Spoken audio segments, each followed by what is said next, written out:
somebody and you're still checking and they're still not Medicaid eligible, keep checking. And it costs 10 cents to look somebody up. But I figure if you get $1,000 to spend 10 cents, it's not a bad deal. But I want to let all of you know that. If you have questions, you can go to the HP website or the AFMC website. Either one, and there is a webinar that will kind of help you know all the rules, what to do, and how to do it. Okay, I know we have a busy agenda tonight, and I want to turn this over to Melissa Singleton. What? And now the microphone should be good. Okay, so Melissa, right over to you. Thanks, Tammy. So Tammy remembers me as Melissa Singleton, so now it's Stone, but we've worked together a really long time. So I'm going to have the women who testified with me yesterday in front of the legislative committee to come up here if y'all don't mind.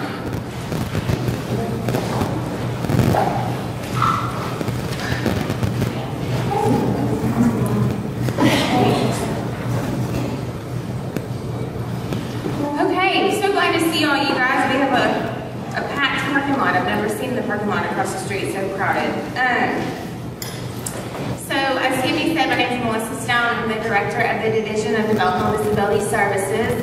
As you guys are aware, we have a proposed rule change out for public comment right now. It ran in the newspaper September 13th, and we had a public hearing at the library downtown. I think I saw a lot of you guys raise your hands that many of y'all were in attendance. We received thousands of comments, which is great. It's just taking us a while to compile them. And now that the public comment period has been extended to allow more comments, we continue to get comments every single day. So I hope, I've probably spoken to many of you by email. I'm trying to respond to each email that I receive. I'm a little bit backlogged. I'm trying to catch back up from last week right now. So, but I will respond if I haven't, and we are going to respond to specific questions, and I hope I can answer some of those questions today as well. As the proposed rule currently is running, we are recommending a 90-minute threshold on physical therapy, occupational therapy, and speech therapy. Anything over that 90-minute threshold, we're asking in the rule change for a prior authorization process to be put into place. I have asked these ladies that are sitting up here today to come sit with me and publicly support, and they're going to be willing to probably get to questions and talk as well. The threshold recommendations were suggested by a work group. These ladies are members of those work groups. They testified with me yesterday at the Healthcare Reform Task Force. If any of you guys were there, got to see that live stream. They do a live stream of that video on Representative David Meek's Twitter account. It's called Ustream. So I checked this morning and it wasn't up, but he's pretty quick about it. So if you want to watch what was discussed yesterday, you feel free to go to that Twitter account and you can get the link. So I guess I will open the floor up to questions. I know they gave me 30 minutes. I know we're going to take more than 30 minutes, so Cheryl, I'm sorry. I know we have lots of questions. I want people to feel like they can get their questions out. So I'm willing to stand up here for as long as it takes. So, questions? Yes? What is the prior authorization process going to be? So, right now we don't have a prior authorization in place within DDS for therapy, as you guys are aware. This work group that is helping kind of formulate this plan, they are putting together specifics for the PA process. Many of the members of this work group were around when we had a previous PA process in place. Not saying that y'all been around a while, but so they actually, it is a little funny, they had the PA process on a floppy disk. and they've now converted it to a DVD. And we're gonna look at that to look to see what worked back then and what didn't. It's my understanding that a lot of it did not work because we were doing it in-house. DHS tends to be slow. So we don't plan on doing it in-house. We're not adding any full-time employees to do this. We are planning on putting out a contract to have a third-party vendor do this process for us. Although we don't have specifics, I can tell you that we've made a commitment to having clinicians that are speech therapists, occupational therapists, and physical therapists that will review the request. And we've also made a commitment to do a very quick turnaround time. We've been discussing a 72-hour window. We do not want any interruption in services, and I know it's important that kids get therapy. I'm not trying to stop those services when they have a medical necessity for that therapy.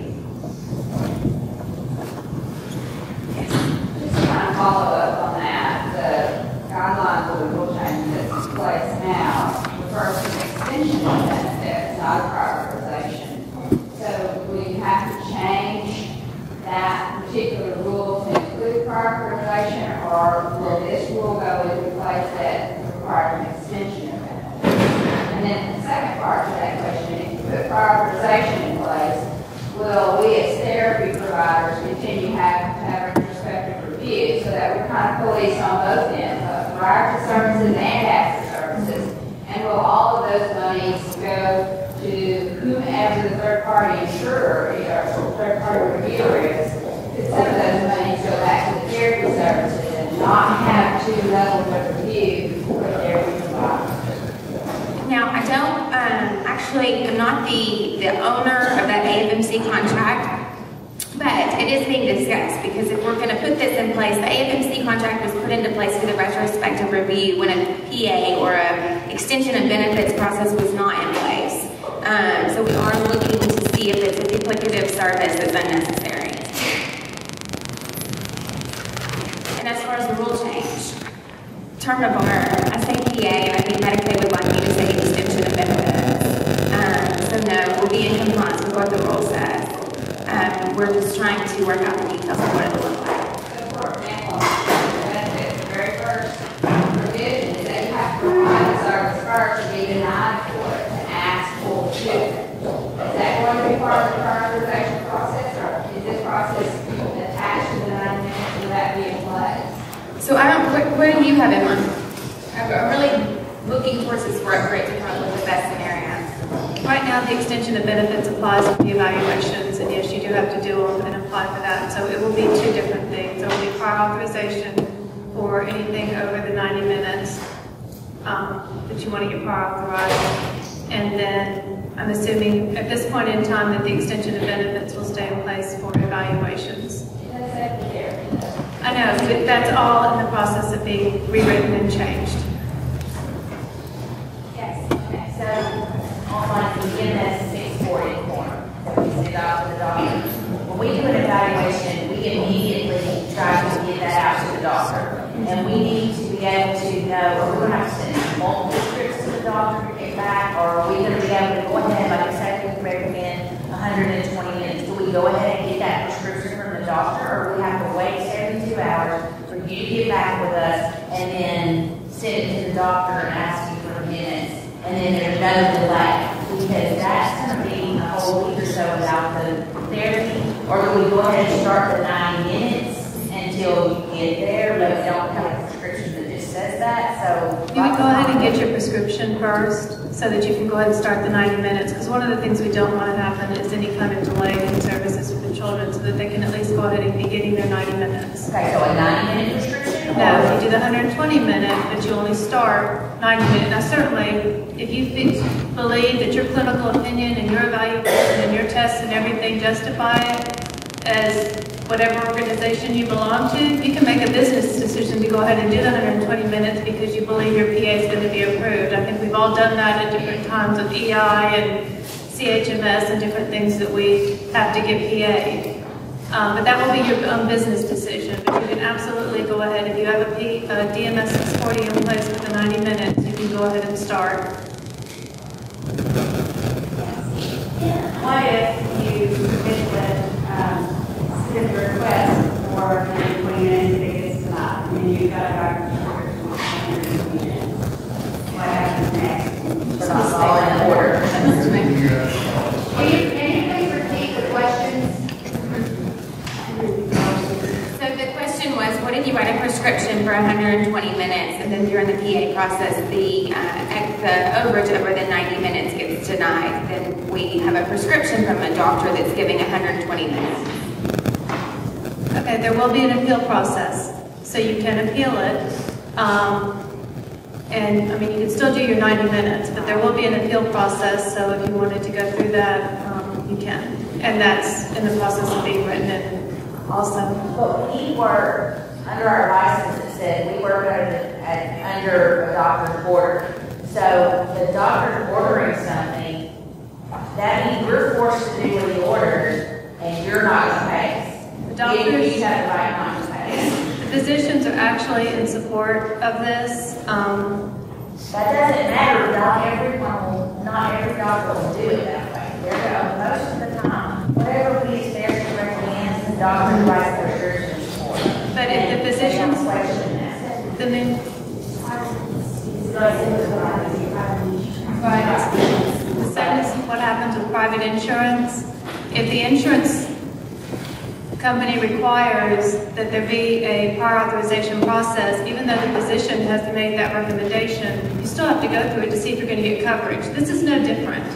Well, my thing is there's a liability issue as a therapist because of the fact that we are being told by a doctor what to do.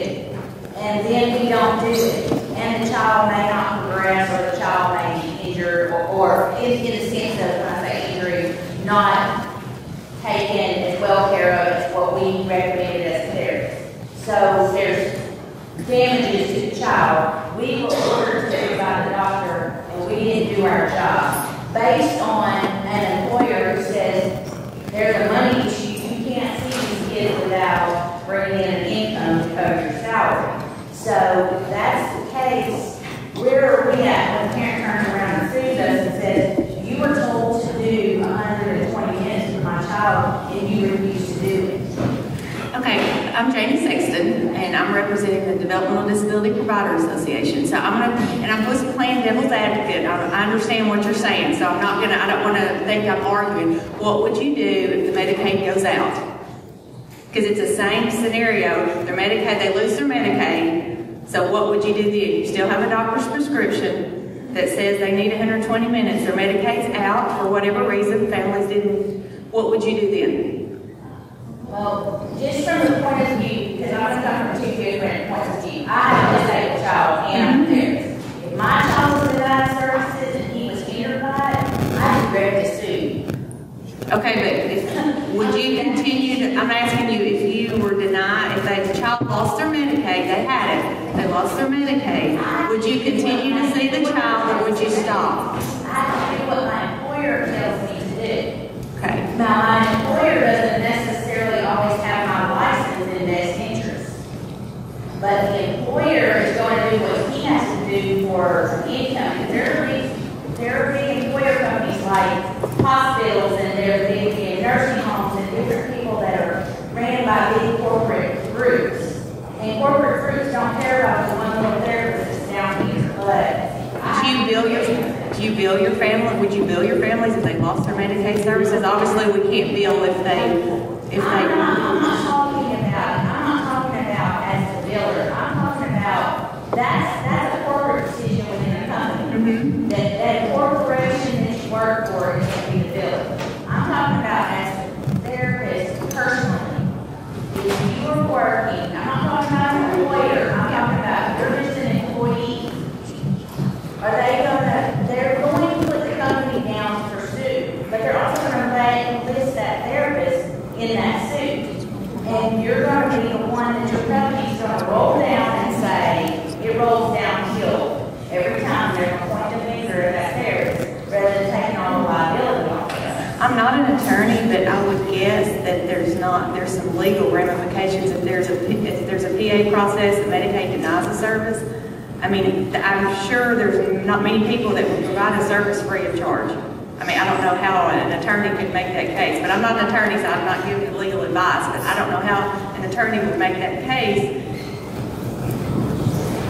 I mean, because we have PAs that your drug company didn't always pay for your prescriptions. I mean, there's all kinds of examples that you can fall back on. When that physician, we're going to be educating the physicians on this too, when they sign that DMS 640 for 120 minutes, they're saying, yes, based on me reading the eval, I agree, but I know this has to go for that prior authorization. So they are agreeing that it needs to go for prior authorization, that they want to get it approved, and which is the same way it works when you go to Health Advantage for your, extension of speech therapy visits or anything. That physician agrees, but he also recognizes that funder may not agree. And that's what Medicaid is. It's a funder, just like an insurance company. And so the physician sending it on saying, yes, he agrees, but he also recognizes that the funding source may not. And then at that point in time, it will be up to whether or not, if you approach that parent and say, you know what, Medicaid said they weren't going to pay for this extra 30 minutes, but if you want this service, I can private pay you. You can private pay. But that's going to be a parent decision because it's been determined not medically necessary by the funder.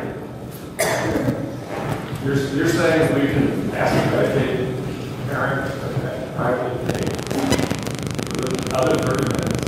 If it's not medically necessary. So we can ask them to leave their kids go first. You have to deal with parents. It's out there. It'd be just like any other insurance, you'll have to deal with parents and put the party in.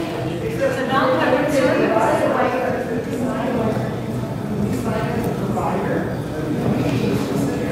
Welcome to the 21st century. Yeah, this is very clear. You can't charge.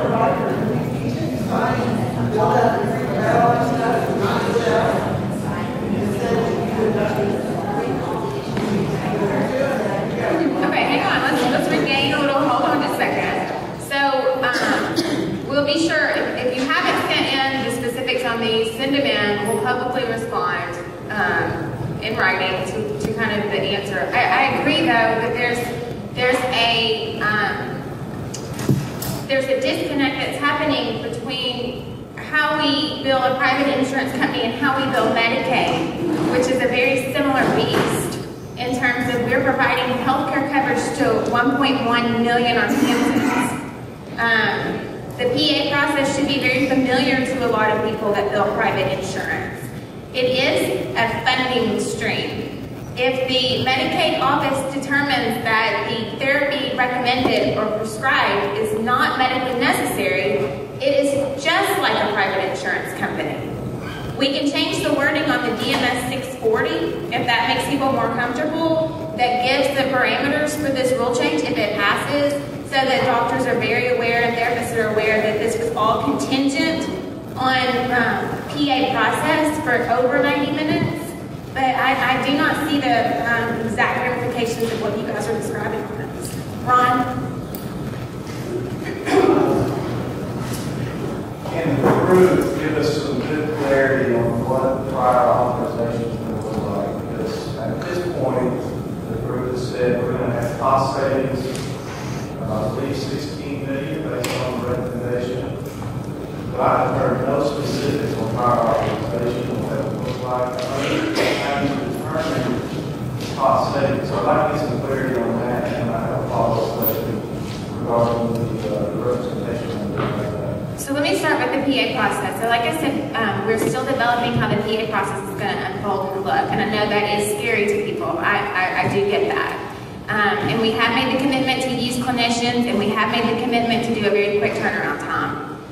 Just like how a proposed rule change goes through public comment over to the legislature for a vote, it's a very long process for a reason. The public comment is there for a reason, so that we can hear feedback from our Kansans and make adjustments if needed. The same process is in place when the Department of Human Services puts a contract in place. So we will be drafting what we call a request for proposal or request for qualification. That's an official state procurement vehicle. We will draft that. It'll be put out on our website. You will be notified of it. We'll take public comments on that draft. That draft will then be evaluated to see if changes need to be made to the PA process. That contract, it then goes through the legislature just like any other big change that we do that affects the public at large. So that contract will go to the legislature hopefully in the spring, and it will then also have to be voted on before we are allowed to move forward. So this entire process will be very transparent. I know that's not helpful at this second, but you will get the opportunity to look at all of that before it's put into place. Yes? Will the Department of Education be responsible for the 3 to 5-year-olds that the team decides to be boarded or not? Yeah, so the Department of Ed will be responsible for the same portion of their bill already responsible for, and Medicaid will be responsible for the medically necessary portion. So if it's a team decision that child needs to work, the Department of Education will be responsible for paying the difference. On 6B funding, is that what she's asking? On 6B funding? The Department of Education, my 6B funding is like $600. It is, I know, it is very, very low. Let me answer that one in writing so I can look into that more. I'd hate to give you the wrong answer right here. Yes. Lori. Just my thought, and maybe people need to understand, and maybe they do, what the other option is. If we don't approve something or what is Medicare? What is that? How is that going to affect us if we don't try to work out a solution here? Why is being worked on in the first place? So her question was, what's the other option if we don't come up with a solution? And she asked about managed care. So I'm very careful to tie those two elements together for multiple reasons. But I will say that if you've been following the legislature at all, we had a special session where managed care was proposed and was recommended by the governor. It's an option that is going around to try to balance the Medicaid budget. The bottom line on everything that we're trying to do, not only within the Division of Developmental Disability Services, behavioral health, with our patient care medical homes, with pharmacy, with dental managed care, you've probably seen a lot about that. Everything we're trying to do against the Medicaid program is to have a sustainable Medicaid system so that we can offer the needed services to these Arkansans. We saw some data the other day where 1/3 of every Arkansas family is somehow involved with Medicaid. We have an enormous population that receives services under the Medicaid state plan. We are coming up with ways that will do cost savings that also will not put clients in danger or hinder services that they receive if those services are medically necessary. We have to come up with something. Yes? In these proposed changes, has a reimbursement rate deduction been proposed in order to increase that threshold of therapy, that amount of therapy? That I have not discussed a reduction in what the therapists are paid as a rate so that the increase in therapy can be achieved. We have not been discussing a rate reduction. Could it be? We sure can. Shelby's writing it down over there. I mean, it's for the kids, you know. You're giving more options. You're cutting more funding here. Yes. I'm playing. You said all Medicaid services are to be medically necessary, correct? Yes. And so I just got a question. And when I'm looking at the only proposed that we have here, this is from the cluster information you got there's this level of farming, it's all the way possible. The only area I understand that was cut from was DHS services, is that correct? The only area that's not what? That is being cut from. No, all. Okay, so how do we cut services to the development? Well, let's just look at this one. The Human Development Center for the Institutional Studies, that's $128 million. We are doing cost-saving measures with the human development centers as well. So that, I haven't seen that proposal. So we're doing a series of events. I don't know if you watched the task force yesterday, if you watched the live stream. So in particular to the Division of Developmental Disabilities, we have a number of transformation efforts that are assigned from these proposed therapy thresholds. We are implementing independent third-party assessments on the majority of our programs to ensure that our tax dollars are being used most efficiently. So we're implementing independent assessments for our 4,200 people who receive home community-based waiver services who meet institutional level of care criteria. We are doing independent assessments for those individuals who meet institutional level of care criteria who go to intermediate care facilities or our human development centers. We're also moving forward with doing a developmental screener on children being referred to a CHMS or a DDTCS because we had 23,000 children receive those services in fiscal year 2016. So we're doing independent assessments on those that's been done in other states that has proven to be more efficient and to save dollars. So there's many states you can go look at that have implemented independent assessments and seen significant cost savings. We're also writing a new vehicle for home and community-based waiver because as you guys might have seen, the governor has gone out publicly and asked for some tobacco settlement money to be redirected to the 3,080 people who are sitting on the DDS wait list for home and community-based services since 2007. So he has asked for $8 million that's going to another program right now that's not being utilized because of the Medicaid expansion. He's asking for that $8 million to be redirected so I can get a federal match that'll equal $29 million so I can serve between 500 and 900 clients who are on that wait list. We are trying to put a new type of home community-based waiver in place that has capped tiers where we can ensure that the money is being spent to the penny so I can serve as many people as possible. And we're also looking at our current home and community-based waiver to see if there's ways we can go in and make that waiver more cost-effective and more efficient for the people who receive services under that waiver. So we have a variety of things going on. And as for the Human Development Center, we are looking at every single contract because before Cindy Gillespie, our director, went and did a shared service model, we had noticed that when I got on board, I had all the contracts pulled. Just for example, the Boonville Human Development Center, they might contract with a podiatrist. And you go over here to the Warren Human Development Center, and they might contract with a podiatrist. And those rates might be different. And we're looking now on how we can do bulk contracting across all 5 of our human development centers, which will be a substantial savings. We will get much better bang for our buck if we can do more bulk contracting in terms of just commodities, professional services, anything across the board. And we're also with those centers, we have an enormous turnover rate because our pay is so low for those direct care workers. So we've been doing rate market studies.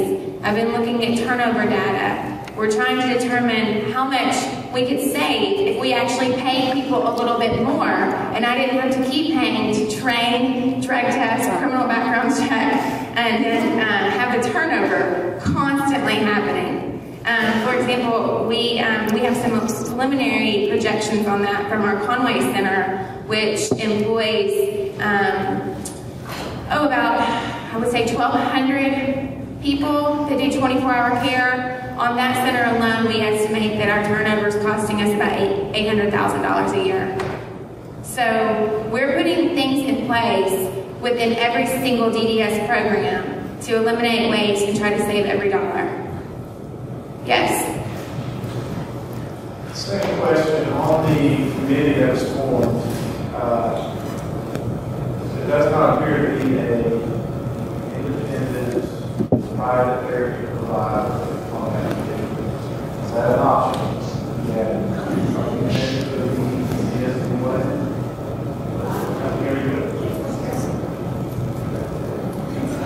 Have you got any feedback from any therapist, private providers in Northwest Arkansas? No.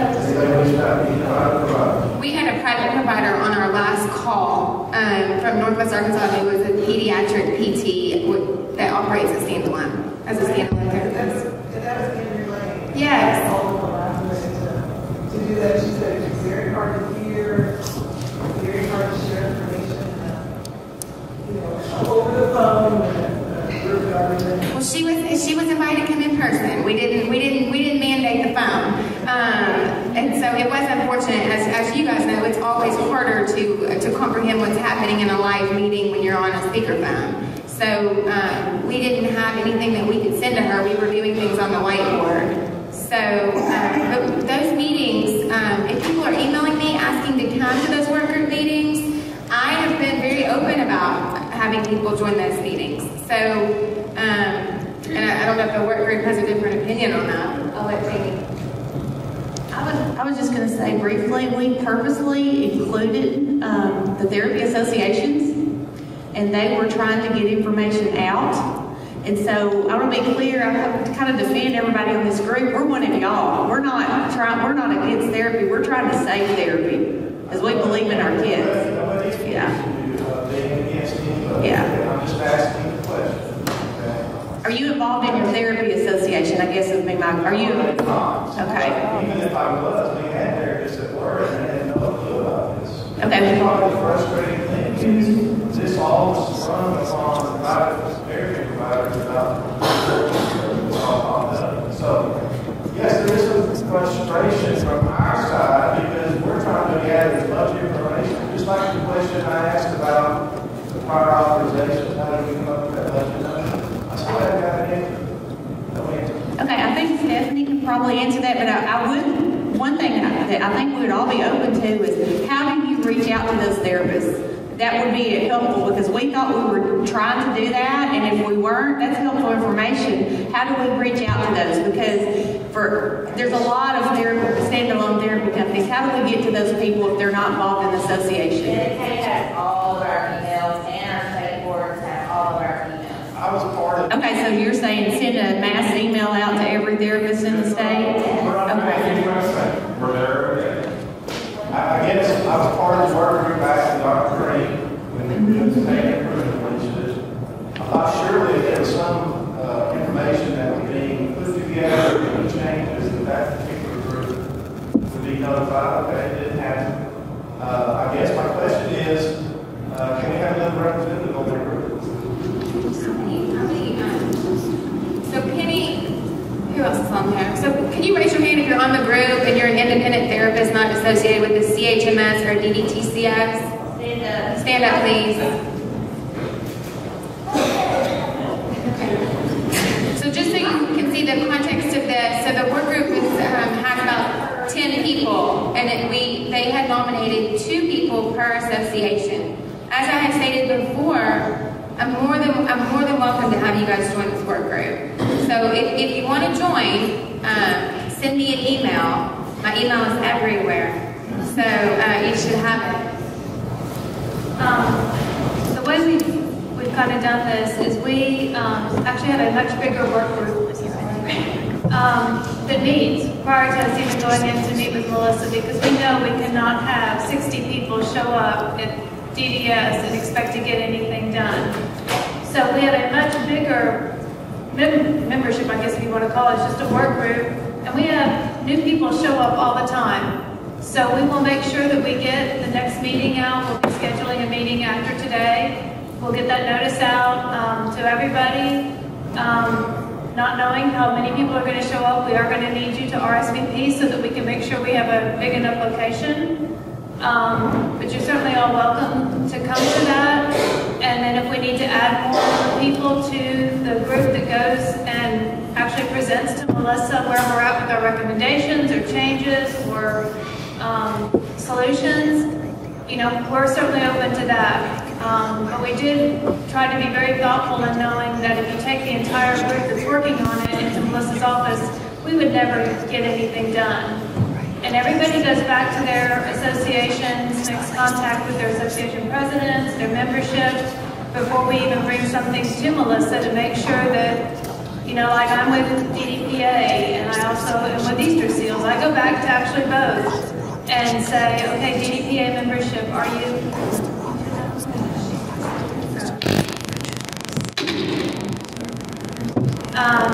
And we get them to vote and say, are we going in the right direction? Amy does that with the CHMS associations, and then our TPT and Speech Association representatives have gone back to their presidents and their membership and let them know what's going on. But we're certainly open to having more people involved in the actually working group and not the group.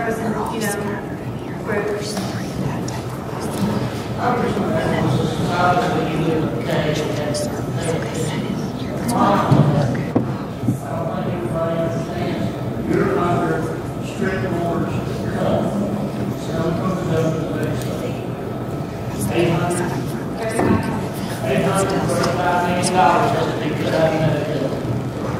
And we, DD programs, or APS programs. Is that the 5-year? Yes.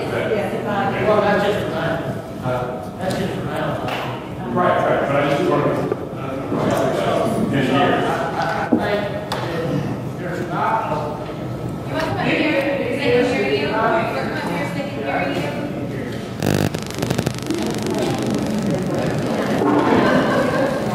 I think we all understand that how to do that. We're just still trying to. But it's starting to sound like that DDS is doing this on its own, and it's not. I mean, everybody's got a gun to their head, and the governor and the legislature, or part of the legislature, really would like to do managed care. So if you want to start receiving your reimbursements about 5 to 6 months after you gave the service, then welcome to managed care.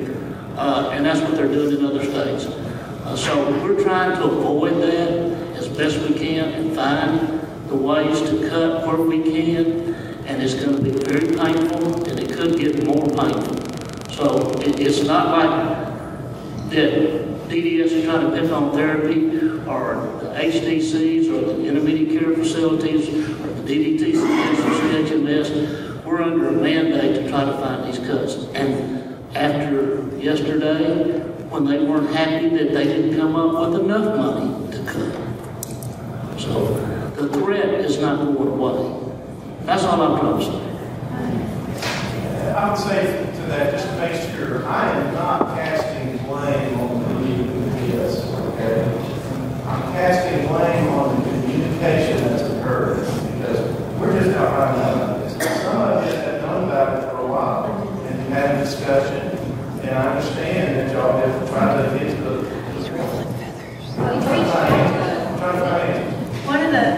we were blindsided also, just to be really honest. We've been working on this. And I don't even, DDS wasn't even aware that all of a sudden, she received a request from Director Gillespie that something had to go out in the public notice. And we learned about it in a therapy advisory work group that's actually different from this work group. It's the one that meets and talks about retrospective review. Our plan had been, once we got everything, you know, we were good to go, we had our numbers vetted, and I'll answer your question on that in just a second. We wanted our numbers vetted before we signed, sealed, delivered, drew our blood, and gave our firstborn and everything. That didn't happen. And so, unfortunately, we've all had to be in reactive mode because we didn't have that time to go out and have conversations around the state and make everybody aware of this is the proposal that's going out before it even went to public notice. So that had been our plan, was to do that. And so you're absolutely right. We all hate that it's ended up in this kind of communication fashion. That's all I was going to say. We did have a plan to communicate with the 3 therapy associations in a much more organized fashion, but that timeline did not happen. And so we are sitting in the same place as you are from that standpoint. We had a couple of days more notice than you did on that the public notice went out. So now we do the best we can to continue to get that information out through our associations, through the people we work with. I personally am not on Facebook, but apparently that is where a lot of the world occurs now. So it's getting out through social media and in any possible way that we can. So that was a hard lesson learned, but we do have to move forward from here. What associations, like Arkansas Speech Language Hearing Association or AVESPA, what associations? It's your membership association, Arkansas Speech and Hearing Association, ARCSHA, the Arkansas PT Association, and the Arkansas OT Association. Those are the three therapy groups that work together on the Therapy Advisory Council, which is what this meeting is. Let me just clarify, since my big boss was thrown under the bus, kind of. So, yes. This kind of went out a little quicker than we anticipated. There was reasoning behind it. As Dusty Maxwell insinuated, there is a lot going on right now over at the Capitol, and there is a lot going on. We're right in the middle of budget hearings. So as you can imagine, it's getting a very close look at Medicaid and the sustainability of Medicaid, as well as the growth of Medicaid, because we're serving so many more clients, it seems like every day. So all of that was happening, and this did get pushed out a little bit sooner than we anticipated. But I would like to say that we had public meetings. Therapy it has been a little outside my realm until now, and I'm getting to know you guys real well. And most of y'all are very sweet. But up until this proposed rule change, it was a little outside my realm as far as the public outreach to you guys. We have fixed that. Toby has got all your emails now, and as you know, you got an email hopefully about this meeting, and we will do a better job at reaching out to you guys. We were talking about this over at the Capitol. We were talking about this in public meetings over the summer. It just didn't trickle down to you guys, and for that I apologize, and I apologize at the public meeting for that too, because I take responsibility for that. So one of the reasons why we extended the public comment period was for this very reason. So we want you guys to feel included and not go blindsided. We want to hear your comments. Public comment is the beginning of any rule change process. We have a long way to go. Just so you guys know the upcoming dates, it will be reviewed in front of Public Health on Halloween, on October 31st. Perfect. And that will be simply a review. So it'll be discussed, and it'll be, they say, okay, we've marked this item reviewed. It's not an official vote, okay? But that's happening on October 31st. And then, because of timing of how we have to get things on the agenda of the legislature, it will actually not go before a committee to vote on this until December. And when I get that December date, we will send that out. So we have time. And I know I'm getting a lot of requests to say, hey, are you going to come up to Northwest Arkansas and talk about therapy changes? We can set that up for November, if that would be helpful. I want people up in Northwest Arkansas to feel like they don't have to drive to Little Rock to ask me questions. I know that's not feasible for a lot of people, except for Ron, who's following me around town now. No, I'm kidding. Do you not put a therapy, a couple therapy representatives from Northwest Arkansas on that committee so that they would be bring it back? Individuals that aren't in that say, I hope there's some there is somebody from Fort Smith. There is some person in some Fort Smith.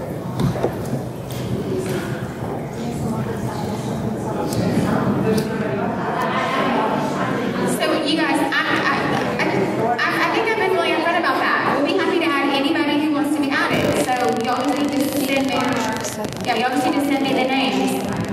Yes. Just for a point of clarification, I'll turn to everyone to hear me. We reviewed the public health review and the committee vote of the legislature. what's been put out for the public rule change. Yes. 90 minutes a week and extension of benefits. There's not an opportunity for that to change prior to this, even though we have public comment and all of these opportunities. It's a yay or nay on 90 minutes plus extension of benefits. We can talk about prioritization, we can talk about 120 minutes, we can talk about all these other things. They're not on the rule change. Is that correct? So technically, you're correct. If we went and changed to change the threshold to 120 minutes, it would essentially start the process over. That's a federal CMS requirement. You have to put what you're trying to do out to the public and get public feedback. Now, there's nothing that says we can't start something over. But there's also nothing that says, okay, you can keep a 90-minute threshold, but during the PA process criteria, you come in and make criteria distinctions about how this PA process works. That's not in the rule. I mean, I'm just making sure we're all clear. We can all complain and voice our public concerns, but the rule now states 90 minutes and extension of benefits. And that's what you're going with. There's no way to stop that. Or is there? Is there a way to make that change prior to getting to the legislature? There's no way to essentially, I wouldn't word it like that, because you can stop the process at any point in time. How does that happen? How can we encourage you to stop that process to allow for 120 minutes or prioritization or some of the things that the therapists in the room and the therapists are concerned about? So we will move forward with how the rule is on Halloween Day, because the public comment period is not over. Public comment ends on November 13th. I plan on going through all of those questions, compiling it, bringing it back to the work groups, seeing what makes sense, if we need to change something. If we have to make a substantive change, that's the legal term, then you start essentially the process over, you rewrite the rule, and you start your public comment period over. So. Would that allow for all of us to go through? Knows we try to get into the so would they, in all, would that? It would not go through this year if we started over. And what would you do with that? I mean, We start a legislative session in January. so you're looking at presenting to the governor. That budget is already done, right? The budget is not, my savings budget is not done. I wish y'all would really go watch the Ustream video from yesterday, and I think you get a much better picture of where we are right this second. We are still compiling data to come up with the projections on the actual DD savings amount that I was asked to save $231 million over the next 5 years. I mean, just help us as a group understand that if we go on the 31st, and then, a whole bunch of things come through, is a great suggestion that 120 minutes would be, more advisable and acceptable, and there's going to be cost issues. What does that though do to you as you're looking at, not you personally, to the state? Then it can't go on the 31st. And then I understand Vice Governor will not be. I'm sorry, I missed that last part. It won't be the first time he's not pleased with the DHS employee, I'm sure. To rewrite the question, what would have happened to the I think that would be even a little bit too positive to say March. It's very hard to get rules through during a legislative session. Not impossible, but very, very difficult. So the legislature. So I will tell you that I did make the argument to legal the other day, and I should know better because I am a lawyer, but I told legal, I said, well, we make it 120, that's better, and we shouldn't have to, better in y'all's eyes, less restrictive, and we shouldn't have to start this process over. And of course they said, well, you know better than that. If you make a substantive change, even if it's a lesser restrictive alternative, it's considered substantive and under CMS guidelines, it's not what you ran in public comment. Therefore, the public comments are not valid. So you have to start the process over. No, sir. So with that, Melissa. Unless he, I guess, passed a statute, which I don't really recommend because then it's in the books for life. I guess back to that question, if it's like, hey, 120 is where we need to land, push it forward and we go into the next year, you don't have any budget numbers for this year. What does that do? I mean, saying, okay, that now is managed care, or do we have some leeway that they're going to work with us? That if we come to them and say, we had some negotiation, we got to this point, and we're pretty solid right here. It just took us about 6 months longer than what we expected. And I really don't want to speculate because I don't know what the governor will be suggesting in the legislative session. So I'm not gonna say that if this happens, that this will happen. I know that we are looking at ways to get savings in place as quickly as possible. And the therapy thresholds was the first step, and as I described a few minutes ago, in a very long process of things that we're trying to do that will all go into effect July 1 of 2017 on this track, so that we can make the savings numbers that have been requested of us. I want to answer your question about the numbers. So we based the savings number of 16 million on looking at the 2015 paid expenditure data. And what we requested, and it took us about a little bit of time to get it, was by each discipline, by each state category of service, by the identified beneficiary, the number of units of service that they had across all 4 state categories of service, which are your DDTCS, your CHMS, your standalone, and your school-based. And then we broke it down into age group. We did 0 to 5, 6 to 20, and then 21 and above. And what we did was we looked at it with different, what you would call utilization percentages, based on 85% weeks, 80% of the weeks, 75% of the weeks. And we actually started out looking at 120 minutes a week for 0 to 5, and then everybody else was 90 minutes for above 5 years old. And we could not get to the savings numbers when we did that. And then what we did after we reached the 16 million is we knew we had to adjust for some component of prior authorization, and so we just, picked a number, 5%, which brought our savings that we brought to the table, 13 million. And we took that to DDS and Medicaid, and right now we are in the process of them vetting those numbers.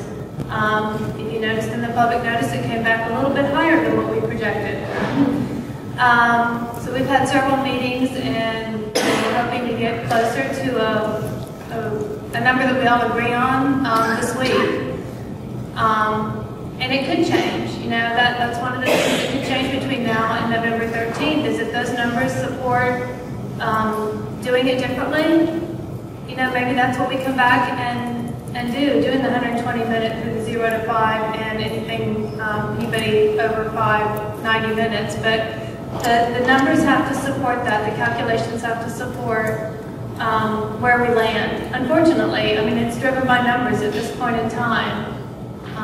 It's not something any of us want, but it's the reality of it. Is it really going with the number of kids waiting for therapy? Is it partial bulges in the bill? Is the dollar going to be the same? I'm sorry, say that again? The number of kids waiting for therapy, those compulsion units are just going to fill with more kids. The dollar going to be the same. I don't know.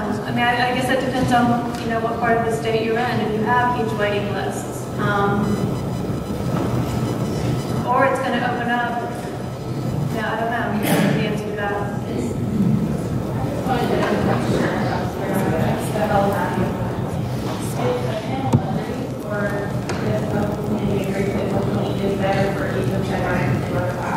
Is that part of your risk, not pushing the 93 to make the governor happy? Hang out real quick.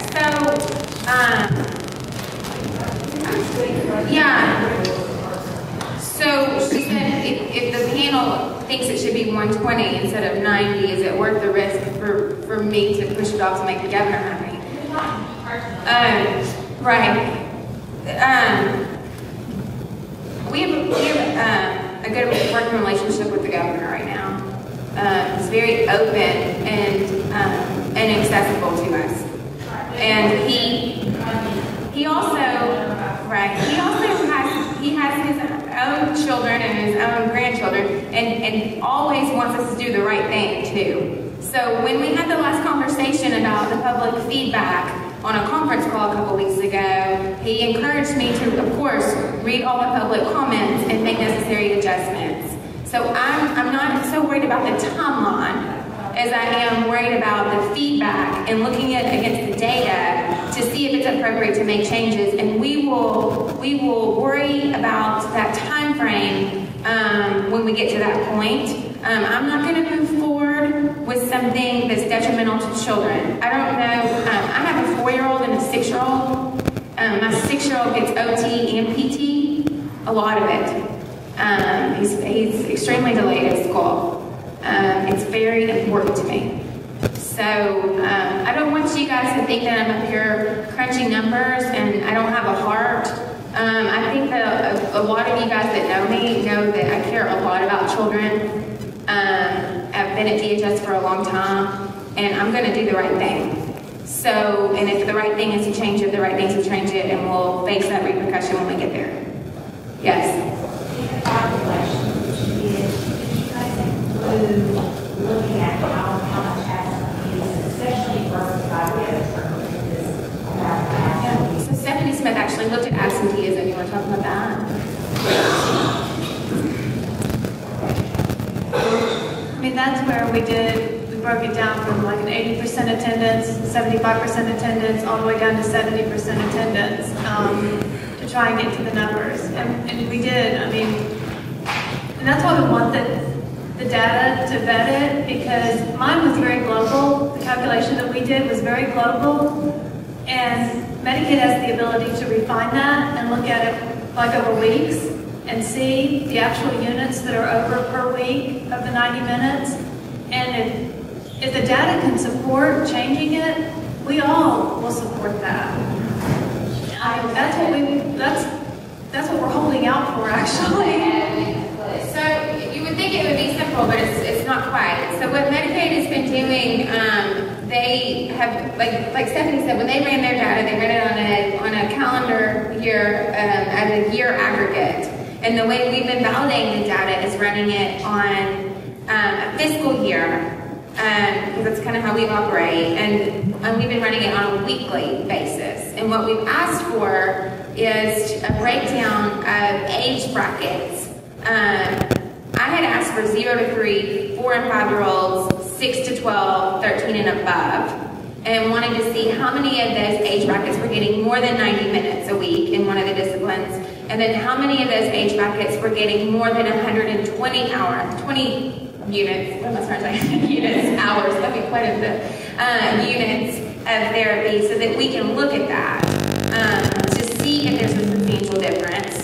And then for them to show me even higher than that, how many kids are getting over 180 in those age brackets. Now, based on the preliminary data that we have, it's very consistent with what you guys would think, which is we have very high dosage of therapy for children under the age of 12. And then after that, it substantially drops off the map.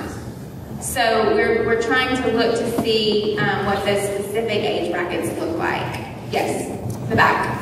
Yes.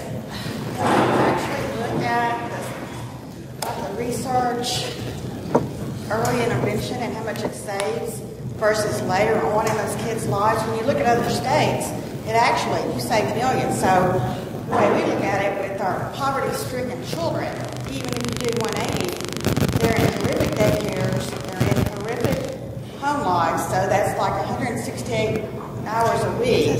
So even if you did 180, that's less than 1% of time. And if you get them early, the research has proven you save money on the front end versus letting them go to school and they're already lost. And that's going to cost, in my opinion, the state a lot more money. And the research from other states that does prove that. Also, if you do see a child 120, 180, well, we've had kids their Medicaid number because Medicaid is backed up. They're on hold for 6 months. Or you have what you do about the difficult doctors who won't sign and have their services interrupted for 8 months, 6 months, whatever. I mean, how does, so even if you have 180, it doesn't, or 120, you know, it doesn't, they don't get that time, but the research does say, and I've done it, that early intervention, intense early intervention is so very important to help these children. So I mean, like I said, I have 2 young kids, and I am a big believer in early intervention services. My background was giving legal advice to our foster care abuse and neglect division. So that's what I did for almost 10 years. So I'm very well aware of what environmental neglect does to children. I agree with you on most points. I do not think early intervention is quite as effective, or even half as effective, if the parents aren't involved with it at all. And a lot of what you're talking about is because we have other factors going on in the home that are outside the scope of what therapy should be taking care of. So I do want to get that out there, that I am aware of all that goes across our state, but I don't necessarily agree with all those points.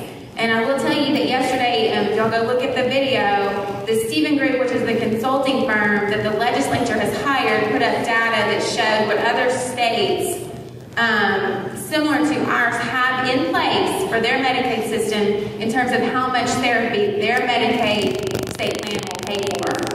And the 90 units is very in line. Is very in line with what other states are doing. We just haven't had any of those parameters on our therapy system for quite a while.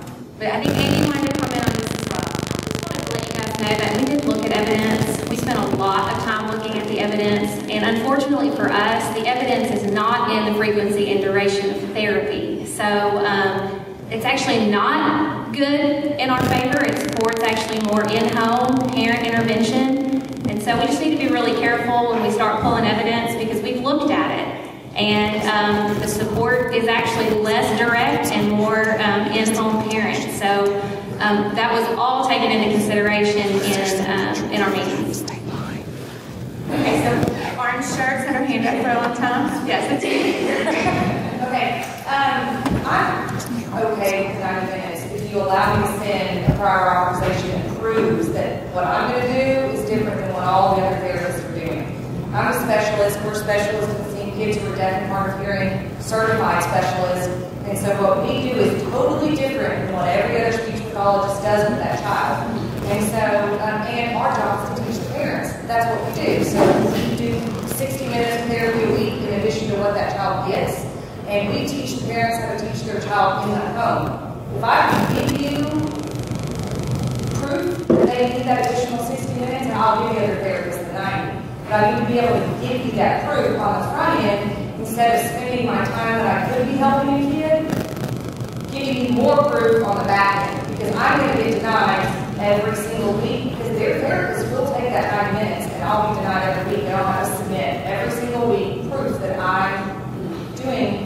I need these extra minutes to teach this kid to talk. So I'm glad you brought that up. Okay, so make sure you give Shelby, can you raise your hand? Give Shelby your email so you can tell me more about this. But I will tell you, I think I needed to say this up front, which is this is not going to be a weekly thing. We're getting a prescription for the duration of the prescription. So we're talking about, what would be, a year? 6 months prescription. We're not going to pay for you to death. So it's going to be a one-time turn-in for the VA process. Yeah, there's not a VA process right now. I guess my understanding is that if it passes as is right now, which is more than likely going to happen, that's the way it sounds to me, that it is a medical necessity kind of thing. And so there's not a prior authorization process set forth, and that's not in the proposal, right? And so there's not a proposal for prior authorization, so I can't ask for more minutes on the front end of therapy. I have to prove it on the back end when I get denied. That's the way it means. That's the way it means. Okay, so 2 things. So like I said, the contract will be put out for public comment in the spring. Nothing goes into effect until July the 1st. We are looking as if there's special categories or criteria that would treat cases differently. That's part of the public feedback that we're looking at, because that process has not been developed. So we are looking at that. So that's available development to request prior authorization. That's not something that is squashed as of right now.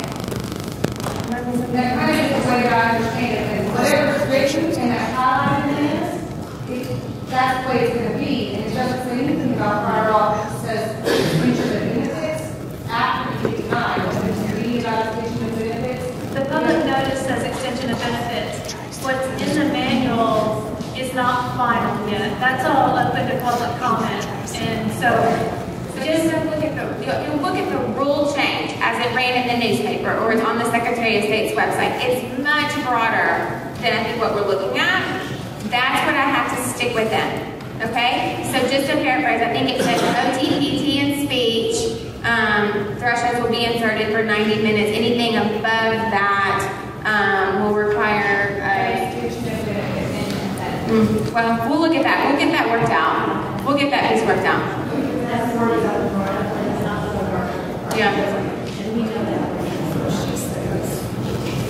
That's the disconnect between programs and Medicaid. Where's Medicaid? Yes, you can ask a question. First off, forgive me, I'm not there.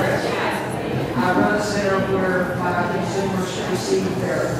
And I'm trying to get this kind of in a nutshell to get in my head what's going on here. So the bottom line is the bottom line. Okay? And my therapists, we work with my consumers every day or weekly, determine Johnny needs 180 minutes. Johnny's doctor, who has known him since he was a child, because I have adults, agrees with the therapist who need 180 minutes. But this panel, pre-approval, whatever, they determine, not having seen the child, not knowing the adult or everything, they only need 90 minutes. So let me give you a good example. Right. You know, how, and I understand that the bottom line is the bottom line. You know, I get that, okay? What are we paying this family? And do they get paid by the amount of money they save? Or are they getting a salary and these outside companies that were paid to come in and tell us how to do this? Are we spending a lot of money to save money? So we spend money right now on having this retrospective look back. So that comment that we got right when we got here was that both are needed. And as I said, we're looking at if both mechanisms are needed because it seems like this would supplant that particular contract. Now, I haven't talked to Tammy Harlan about that in detail. No, people will not be paid for saving money. I wish that was the case. So, yes. And I don't get paid for saving money, just so you all know. But who looks like my client better? Their therapist and their doctor. Right. So, I see where you're angry. Yeah. But this is very similar, like I said, to any other private insurance process. Medicaid operates like an insurance company in terms of providing medical care to clients who cannot afford it. We are just trying to insert some quality control measures that are consistent with how other insurance companies operate that's still not going to put people at risk. But I would like to add, the public notice ran the newspaper and it talks about prior authorization. This is what I'm talking about. So the manual changes are separate. That's not part of public comment. So the way that this went forward is how we ran it in the newspaper, which talks about prior authorization. It ran on September 13th. Yes. We got prior authorization. We got like prior authorization is if you have the necessary cases. It's going to change that 90 minutes, 60 minutes, or 20 minutes, or we say 90. What's the good of the 90-minute act? If the review is going to, prior authorization is going to 7 minutes, why not just go with prior authorization? the prior authorization is only approving anything above 90 minutes. And I don't think you want to go to where everything is prior authorized. You got to come to over 90 minutes review. Right. I mean, and don't set it for 90 minutes. If it comes to 120 level, let them provide 90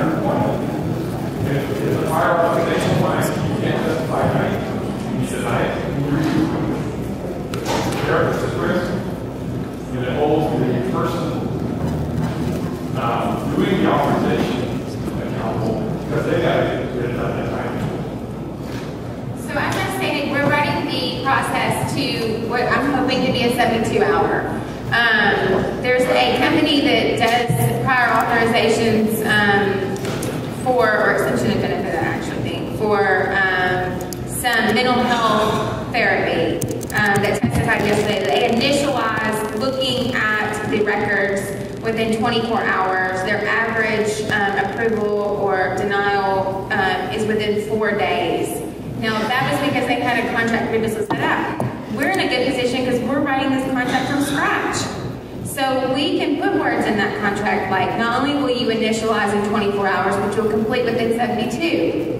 So I get what you're saying. I'm confident that we can all come together to write a contract that holds people accountable to get what we want, so there's no disruption in services. I don't think it matters if this, I don't know what it would do if you moved it up to 200 units. If there's a PA process in place, there's a PA process in place, and I think that's kind of what I'm getting the most feedback on, is people don't like that.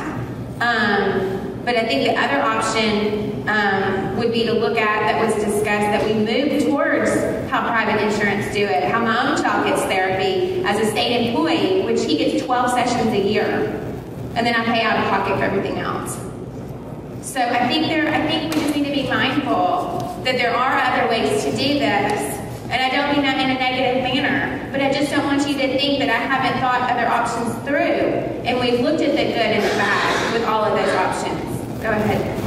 I'm a private provider. I'm a small clinic, and I'm a speech pathologist, so I'm in no way a part of the work group. I knew contacts that were on it, and so I felt like I heard bits and pieces through our state association somewhat, which I'm here, but I'm not as active as I should be, and I've learned that in this process. But I will say, I feel like one thing we might want to remember is our documentation. I think the PA process is not, we don't know the specifics yet. I think that's a weakness, and that's a concern for all of us as providers, is we're going to be expected to kind of get on board hopefully with something, and we have no idea what an outcome may be for that PA, and we're hinging so much hope for those kids that we serve that we know need more than 90 minutes on, well, what is that PA going to look like, and make sure they don't know. So that's hard. What I will say is, we, especially as speech therapists, I know we're wordy. We like to put our documentation out there for review. I love evaluation reports. We have some that are up to 12 pages long, and I'll throw whatever is needed, even though I know there's no cap currently. We're going to make sure we advocate for what we as professionals are strongly compelled to fight for our children. So I think this will become better as documentation. I do think that knowing that clinicians are going to do this, knowing that we advocates for our professions that are part of the work groups, and we'll work with this. Now we have to be a part of that game. None of this is easy. As a private provider, I was given some information on Facebook that was not accurate initially, and I panicked. I'm very early pregnant, so I'm emotional too. So I'm laying in bed, and I read that first thing out there, and I just shared it on all three of our company pages on Facebook, my personal page. I'm messaging people. It's 10 o'clock at night, and I'm panicked. And then I kind of calmed, and I came back and looked at it and thought, okay, that wasn't accurate. That's not true. That was sharing a little beyond what is accurate. And I think if we remove the shock factor, we are being reactive instead of, we have the ability to be proactive. And I think that's an area they shared that they also did not plan. They want to improve for us. I think we can be a part of improving that with our state associations too. But I just, as a provider, want to say it's not easy. I'm young in my career. I was not part of the PA process before. It does scare me for some of our kids. But if you, as a private provider, especially want to go back and analyze what your caseload look like, I did that recently, and I was shocked to find that the largest majority of the children we serve were actually 90 minutes and under. I do have some 120 kids that I feel like are going to fall, or they won't be able to continue at 120. Just because I think if the academic steps, those steps are going to happen. And there are children that will have to be moved down to 90. I don't think that there will be parents that want to sue. I don't think that there will be physicians who are angry with us. I think physicians we know are fair. And I think it's because there's a spirit of being budget conscious, and it hurts. And it's scary. So I just want to share, as I'm not a part of them, I'm not switching sides, or if there are sides, I just want to share. I just think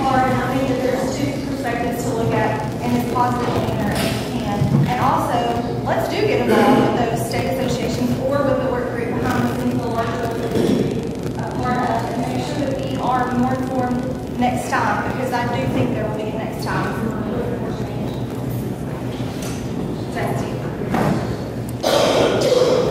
If you can hear me.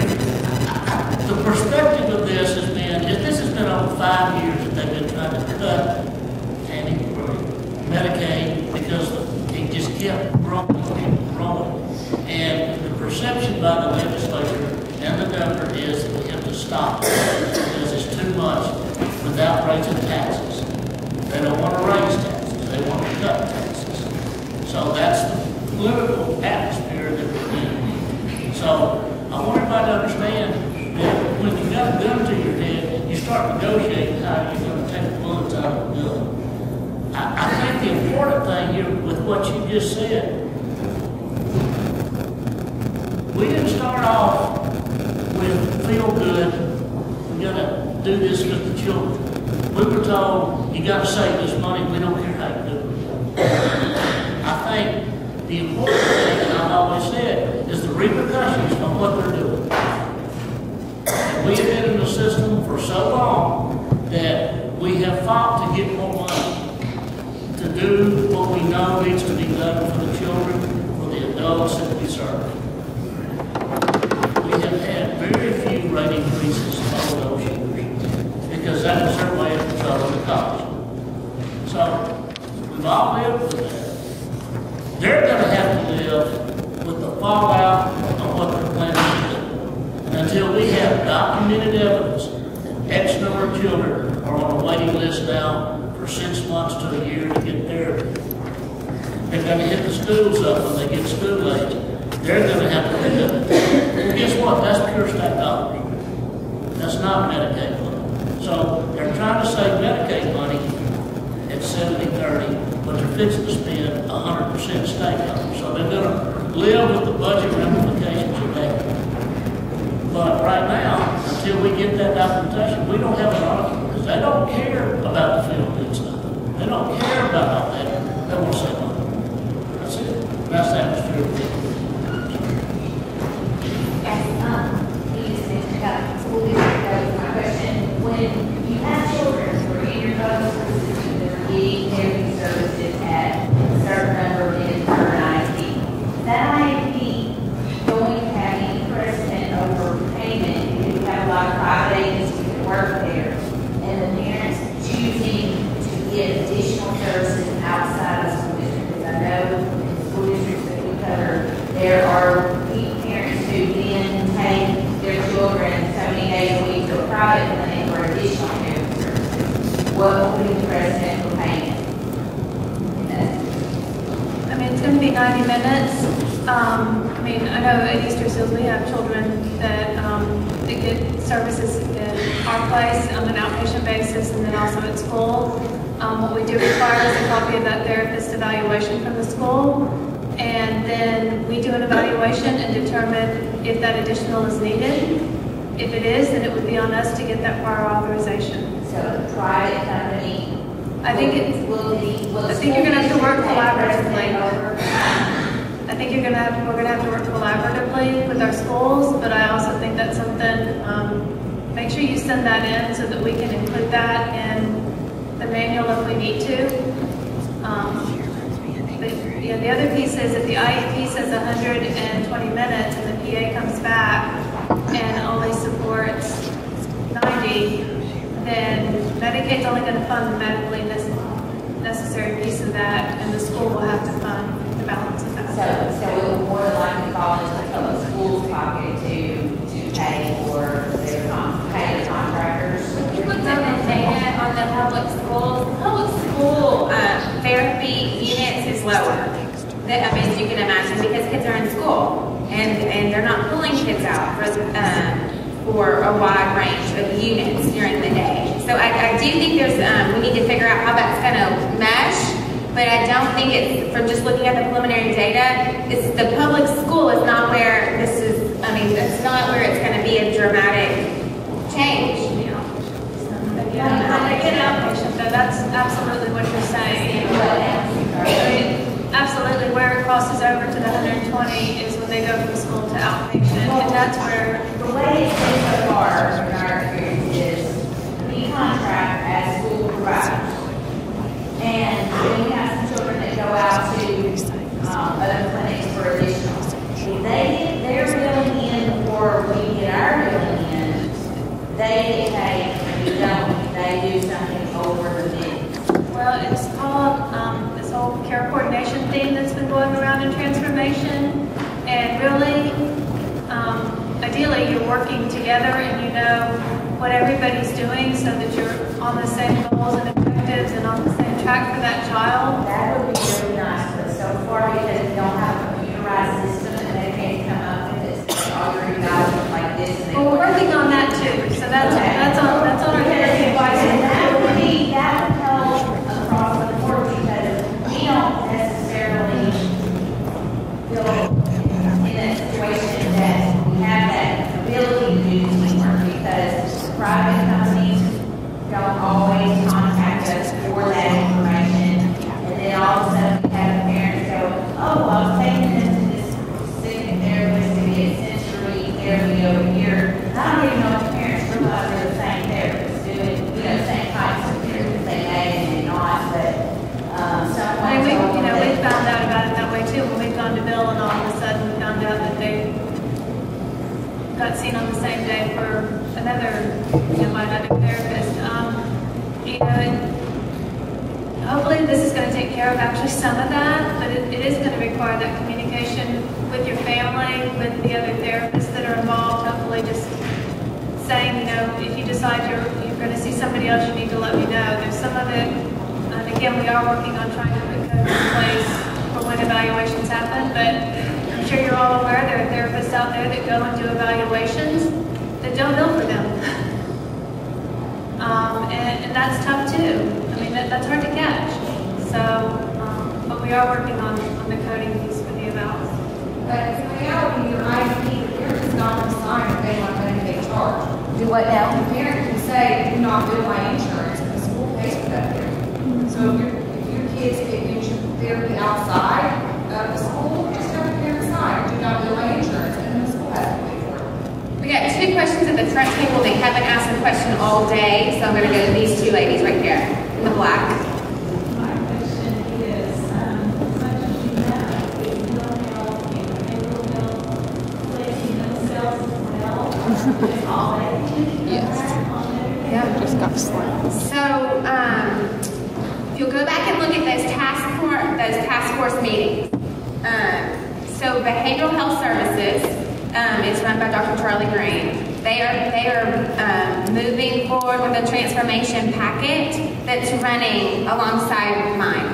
The therapy changes. That's going to put less emphasis on acute critical hospitals and more emphasis on clinics across the state. They're completely flipping upside down how they pay for mental health services in order to focus more on what the needs are in the communities. So they are undergoing an enormous transformation right now. And the same thing with Division of Aging and Adult Services. Y'all probably saw the governor sign a memorandum of understanding with the nursing home communities, because the nursing home communities have realized that dollar amount's going up, and up. So they have made a commitment to save $250 million. And they signed an MOU outlining how they were going to save those dollars. And they're supposed to hit that dollar amount in 5 years. So that happened a few months ago. We call those the special need populations: behavioral health, DD, and aging. And those are the highest spends, those categories, those populations across Medicaid. And they're like that consistently across the nation.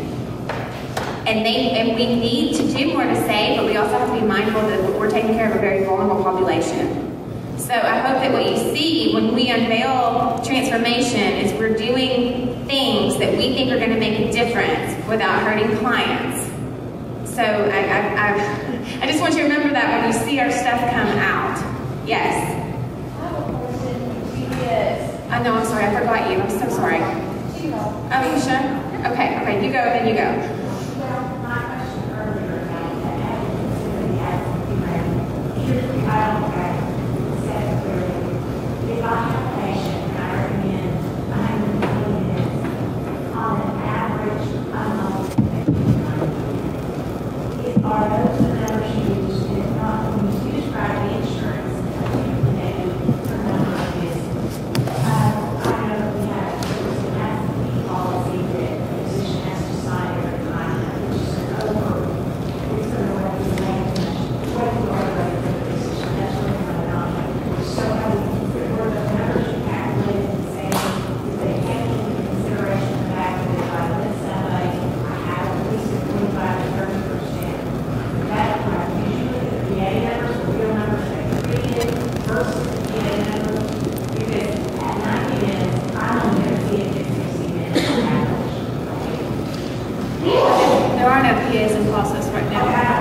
So what we did, and again, what we looked at was very global, big picture, and we took all the units a child got per year, and we adjusted back by 80%, by 75%, to try and get to what is the average units, and then anything over that was estimated to be anything over 120 minutes. What Medicaid is doing, because they have the tools to do it by week, is they're looking and seeing how many weeks, how many units of service in each week were provided over 90 minutes. And then they're also going to do that, how many units in a week were provided over 120 minutes, so we can get the data on both. What I don't even do is I think that 90 minutes, and my child said 90 minutes is reality going to be 60 minutes, so I can see if that child is under the age of 5 and also go to the doctor and various things. And I think you have, yeah, I mean, I understand that, but you have a lot of weeks because you have Monday through Friday. So if you see that child on Monday and they're absent Wednesday, you've got Thursday and Friday to make them up. I mean, I think that's how we all do it. Real numbers I have calculated with the director of meeting of the year. So I have watched those numbers. You know, if we write our recommendation because 120, 180 consistent, which children get treated on a yearly average. It's not a task. You can catch it later. I'm telling you, there are in the system, and that's what makes it done in that. So I guess my question was, do you take that into the number of consideration for today? Or would that be a possibility to look at in a 6-month period, and then visits for a 6-month period versus not to exceed? I mean, I understand what you're saying, yeah. Kids have good times and bad times, especially when they're younger. Absolutely. I think that's a good way to look at it. Yeah.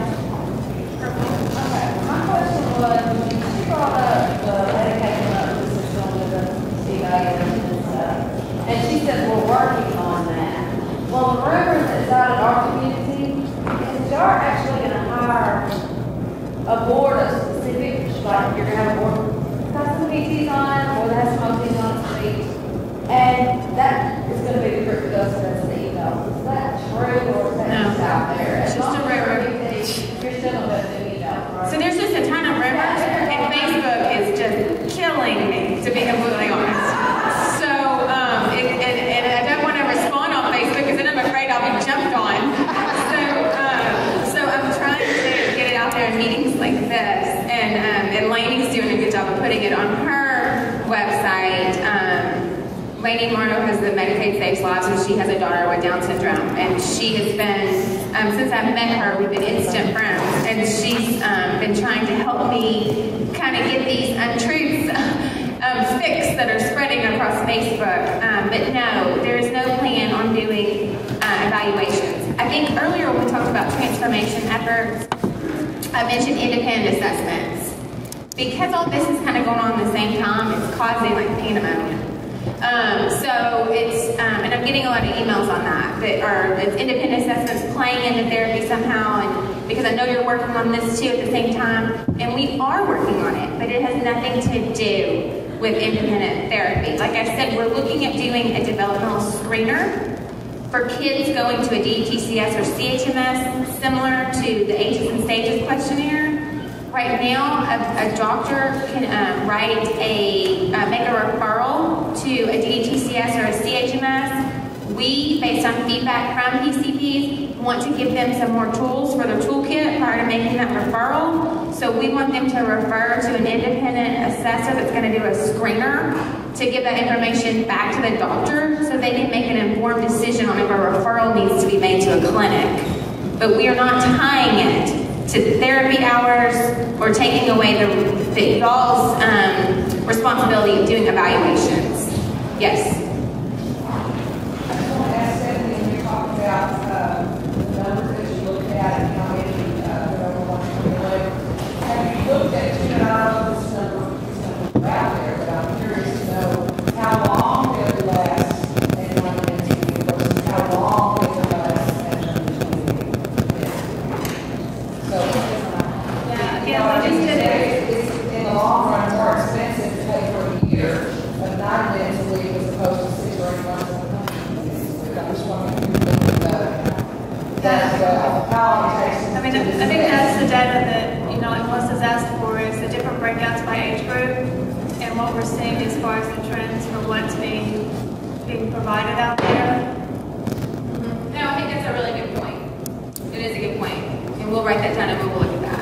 And the other thing that can go along with that is, are there going to be any things put in whatever is designed that will allow for other kinds of service delivery than pulling it out in isolated and also different things other service delivery models? Will that be a part of what is allowed so that you can make better use of that 90 minutes without requesting more? See what I mean?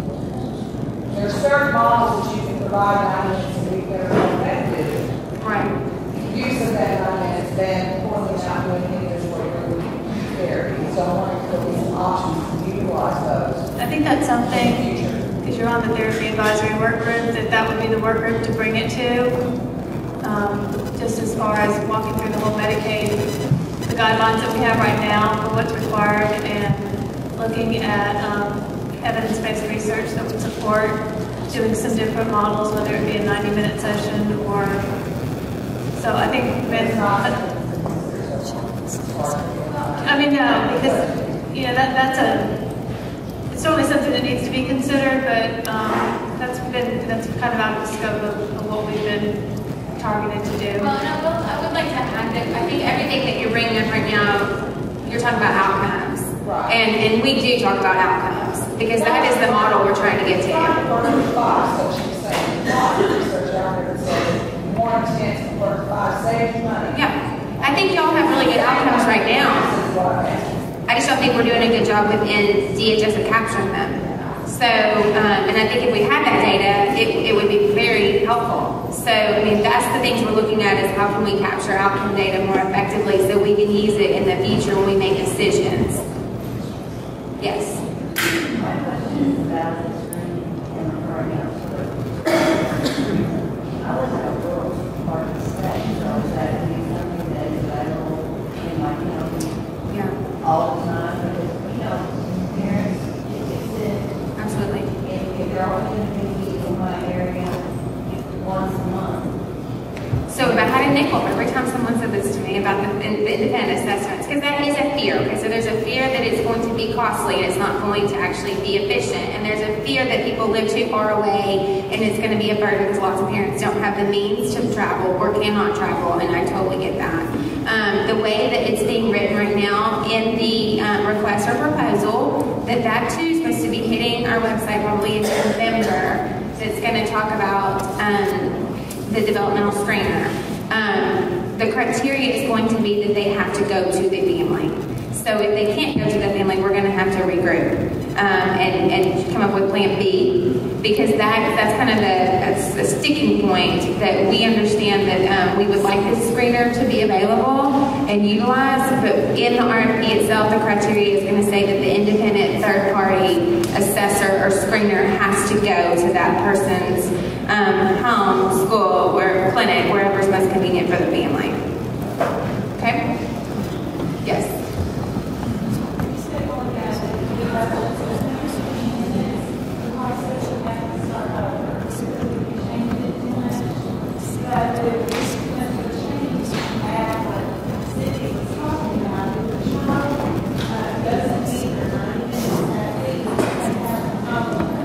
Basically what she's talking about is carryover minutes.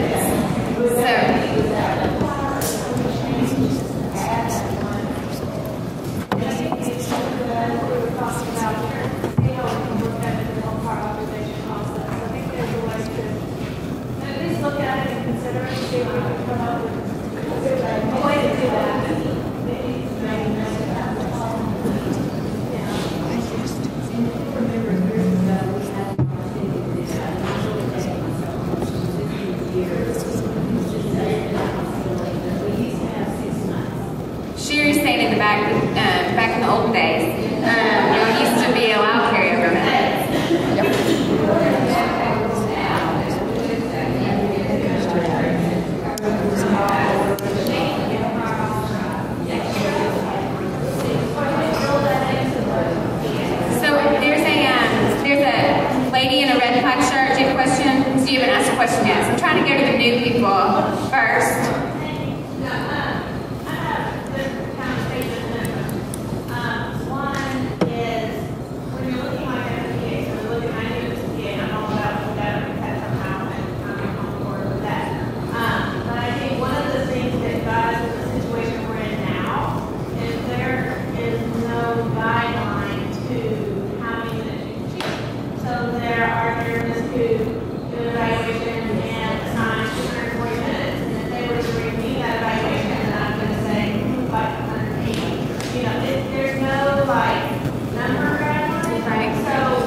brought that up, 100% why I'm part of this group is because as a therapist, we have no guidelines that says what is too much or what's enough. Some people may think 60 minutes is plenty. Some people may think 180 is not enough. We don't have any guidelines. So we started out this process with dosing standards, and it got really complicated really fast.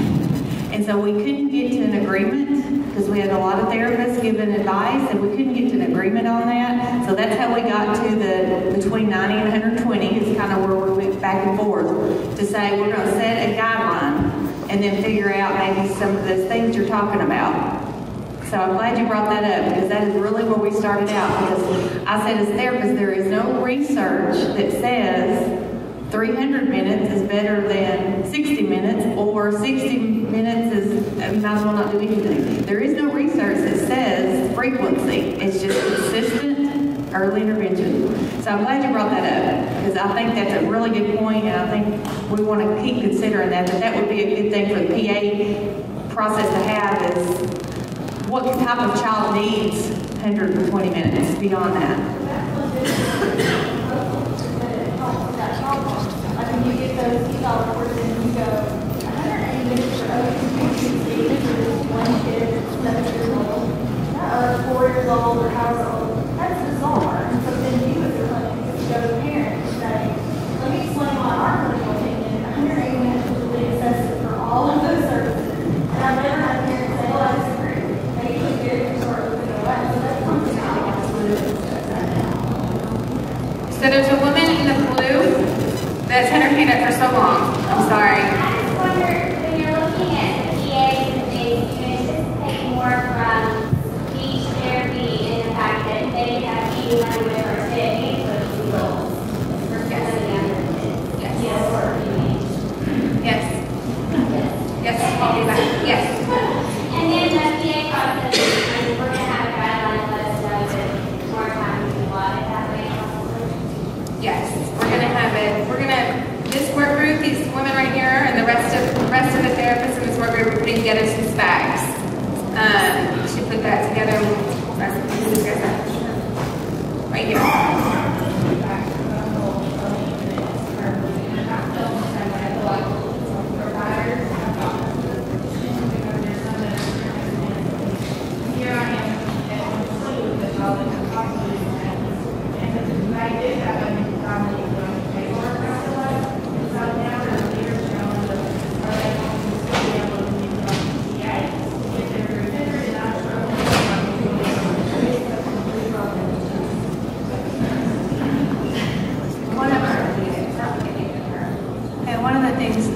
What she asked was, she stated that providers have gotten used to, there are a lot of providers out there recommending 300 minutes a week, and she's doing 120, and the child that potentially could need 180, and how are we going, are they going to be able to manipulate the paperwork enough, like they're doing now, in order to get a PA? Well, first off, the test scores have to support it, and they're going to have strong clinical opinion and medical history and necessity.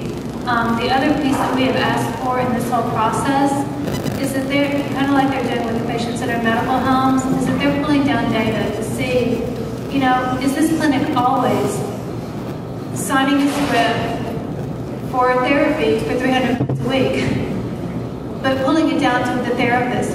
Are these therapists always treating for 300 minutes a week? Are the same therapists submitting for every single child a PA for 300 minutes a week? So, you know, I don't know that we can, you know, because, you know, one of our first things was, well, why can't you go after all those people that are doing, you know, pull the data on those people, and it just hasn't worked that way. So, and I think that's a good point to bring up. As part of the, like I said, we're going to put the PA process out to a third-party vendor. Part of the requirements for that vendor could be to analyze trend data. You know, we are trying more and more to put some of that data out there for the public, because I think the public deserves to see how professionals compare with one another to make informed decisions on where they want their children to receive services. And so we're talking about doing that in a variety of areas. Right now we're working on the licensure unit within my office, looking at just complaints that came in, things of that nature, like nursing homes do, to put that out there, like daycares. So just to do some data out there that y'all can actually go look at, and we want this third-party vendor to be able to crunch that data and analyze it for us. Yes? With that, can you include yes or no, the scale, not the name, but the scale of how severe the children in those facilities accepted? Because our facility in town has very severe children in comparison to some of the others. So, got it. If you're looking at certain progressionary numbers, certain numbers of therapies are there. So she was asking if we're going to put data like that out there to give some sort of scale, because they take very hard to serve clients with high medical needs. I will tell you that when we're looking at CHMS and DHS, some of the data that we've asked for, that we wanted to look at as this group, is what exactly were the diagnoses of these kids. So we want to see how similar they are. Are these similar children going to CHMS as they are DHS, and what are their diagnoses, and how much therapy are these kids getting? And like I said, that is an area that continues to rise, and we have a very large number of kids going there, and I'm not saying they don't need to go there, but at this point we don't have the data to help us make informed decisions about whether they all need to be there. So the developmental screener is the first step in that process, and I think that's why we are all on board with it, because we want to see, and we want physicians to be making informed decisions prior to referrals. Yes? Have there been any discussions regarding the statement in the position 216 manual that states an OT validating the OT is speech and PT validating the correctness of position? Has there been any discussion about that statement in the position manual?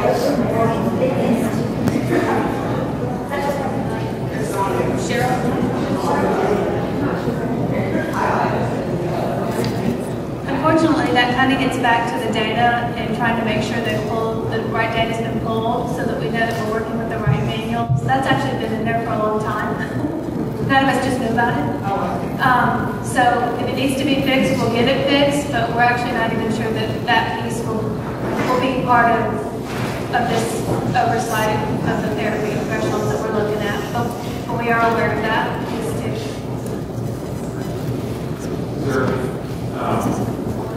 How do you ensure that first responsibility is that is back our feelings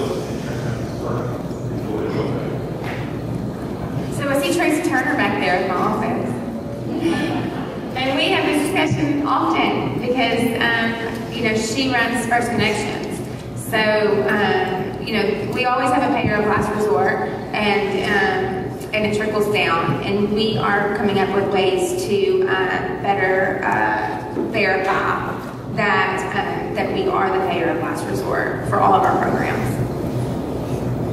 Yes. I have a question about taking unscheduled development delays and sensory integration because of quarantine. So our ACL repairs, that we need more acute burns, is there any way to learn?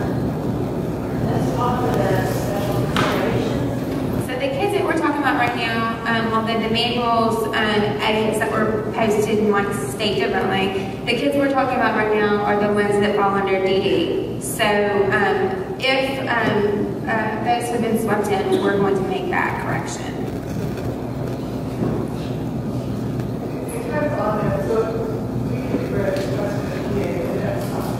But there is more research right now for genocides, and it is kind of that kind of stuff. But the outside information that will go on, and not just the theory, but I don't know, obviously, it's very painful, and that probably for a big for a specific period of time, we leave the window on opportunity, that should be more.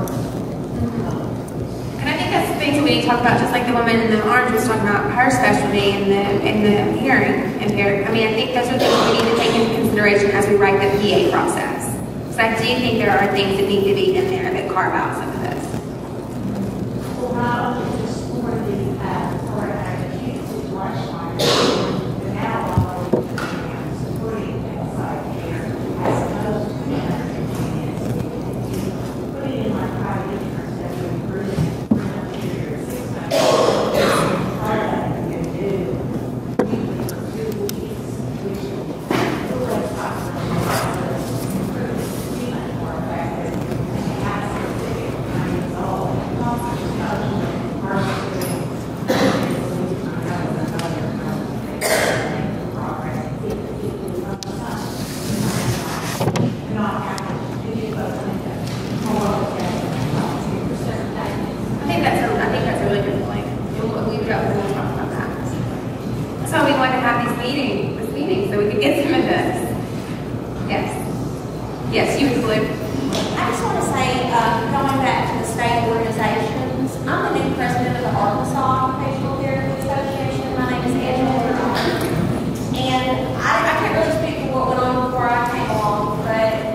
know, it was short notice, but as soon as I get information, I put it up immediately.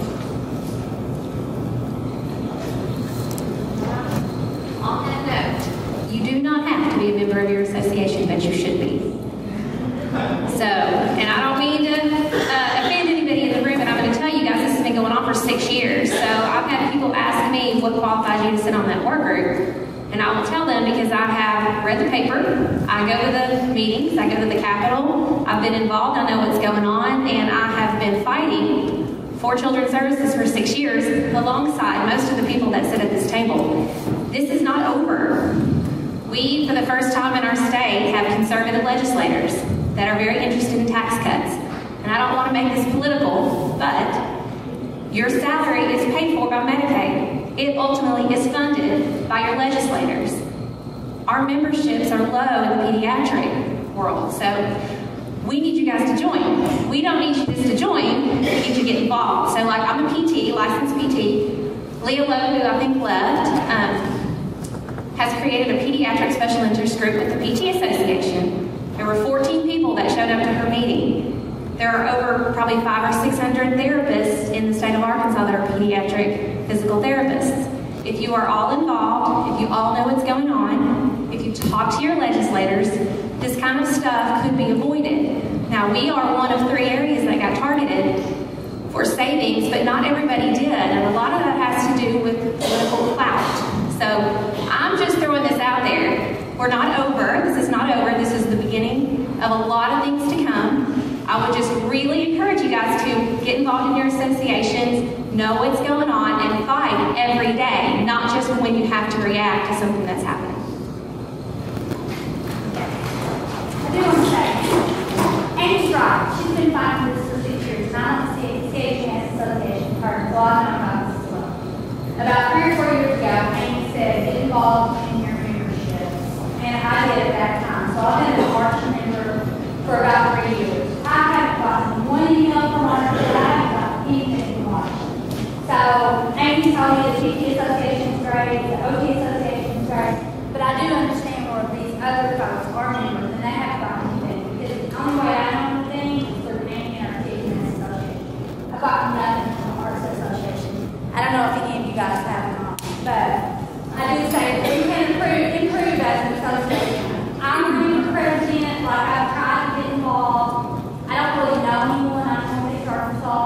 I don't really know a lot of what's going on in this area, but I have tried to get involved and I haven't had anyone. So. Well, and I think there have been people who commented that we haven't communicated as well as we should, but now we are. I think everybody's learned their lessons. The public comment came out before we knew it was going to happen. We are trying to get communication as much as we can. I have a meeting every month with my association, and they have known about this from literally the minute it started 6 years ago.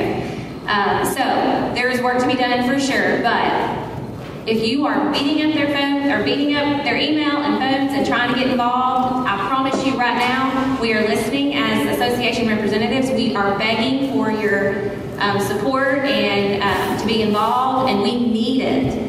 Because we have a long road ahead of us, I'm afraid. I have one other question.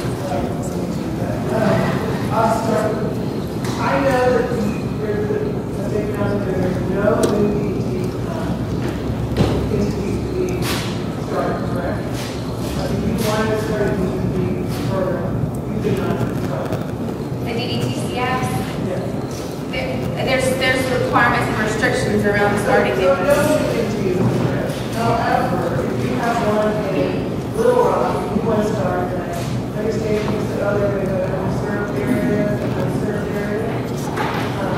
And they would really push forward this to you, correct? Yeah. I know. I think we could talk about this after the fact because I can give you some more background on that because it's kind of outside. I'm trying to be mindful because I've taken up their whole 2-hour meeting. It's just we have like 5 minutes left and their meeting's supposed to be over. I'm not trying to cut you off, but I do think some of these women up here can talk to you about that and give you a little.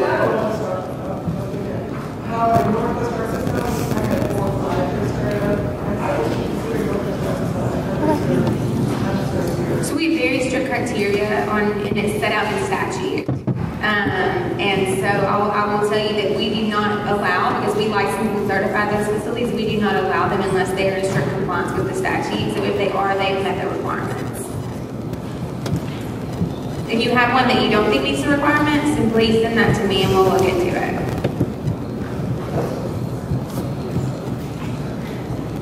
Okay, so is there anything else? I hope this helped. I hope that it answered some questions. I know we always won't completely agree on everything, but it's nice to have these type of conversations and just get it out. So, is there anything anybody would like to say before we wrap up this section? I'm sorry, Cheryl. Okay, well, it's been a pleasure. I appreciate y'all being kind, and please email me directly